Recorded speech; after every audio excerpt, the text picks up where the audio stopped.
রসগোল্লা নিয়ে আপনার সঙ্গে দেখা করতে এসেছিল কাল। আপনি ছিলেন না, পরে আসবে বলেছে।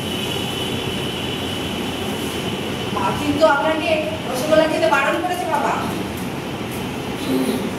এটা কি অর্ডার? হ্যাঁ অর্ডার। এনো বৌমা, ডায়েরিটা পড়ে শোনাও শ্বশুরমশাইকে। ঠিক আছে বলছি মা। গত মাসের 1 তারিখ সকালে বাবা দুটো জিলিপি খেয়েছিল। 2 তারিখ সকালে মর্নিং ওয়াকে গিয়ে পাঁচুর দোকানে 1 কাপ দুধ চা চিনি দেওয়া খেয়েছিল। এই যে ওদিকে তাকিয়ে লাভ নেই, পাঁচুর মাকে দিয়ে একদম পাক্কা খবর, অস্বীকার করলে হবে না, বুঝেছো? 3 তারিখ সকালে যে রাতে জন্মদিন ছিল না, সেই জন্য বিকালে যে অনুষ্ঠানটা হয়েছিল তাতে 2 পিস কেক, 2 রসগোল্লা, মিষ্টি দই, চাটনি। বৌমা এবেলা আর মিষ্টি দই দিও না, টক দই দিও। আর এমনিতেই চাকরিতে যা মিষ্টি দিয়েছো ও এমনি সুগার হবে।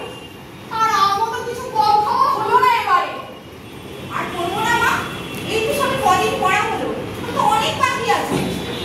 আরে বাবা, আরে বাবা উঠে যাচ্ছেন কেন? আরে দাঁড়ান বাবা, দাঁড়ান। আরে রাগের বংশ তো, রাগ তো দেখাবে।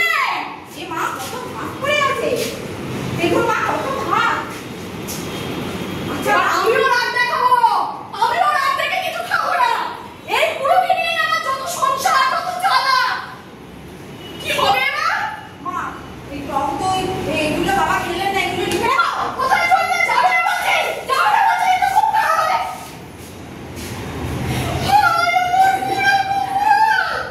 46 বছর এই পুরোটাকে নিয়েই ঘর করছি। সবে পুরো 6 মাস হয়নি হসপিটাল থেকে সুস্থ হয়ে বাড়ি এসেছে। এর মধ্যে এটা খাবো, ওটা খাবো। বাড়িতে কত যত্ন করে আগলে রাখি, আর বাইরে গেলে পান্তুয়া খাবো, রসগোল্লা খাবো, জিলিপি খাবো। হাত যাচ্ছে না। আরে আমি তো পারবো না, আমি কিছু বলতেও পারবো না। আপনি খাবেন না মা? আমি কিচ্ছু খাবো না। আমিও খাবো না। আমি চললাম। আরে দাঁড়ান দাঁড়ান, চলে যাচ্ছেন কেন? দূর বাবা। শ্বশুরমশাইকে একবার খুঁজতে যেও। আচ্ছা। এই দুপুর রোদে বাইরে বেরালো, ছাতাটাও মাথায় নিল না। তারপর যদি রাস্তায় অজ্ঞান হয়ে পড়ে যায় সেটা আর এক জ্বালা। তুমি খেয়ে দিয়ে শ্বশুরমশাইকে একটু খুঁজে এলো কেমন? তাহলে আমি খেয়ে নিই, না হলে আমারই মাথা ঘুরে যাবে, আমি অজ্ঞান হয়ে পড়ে যাবো।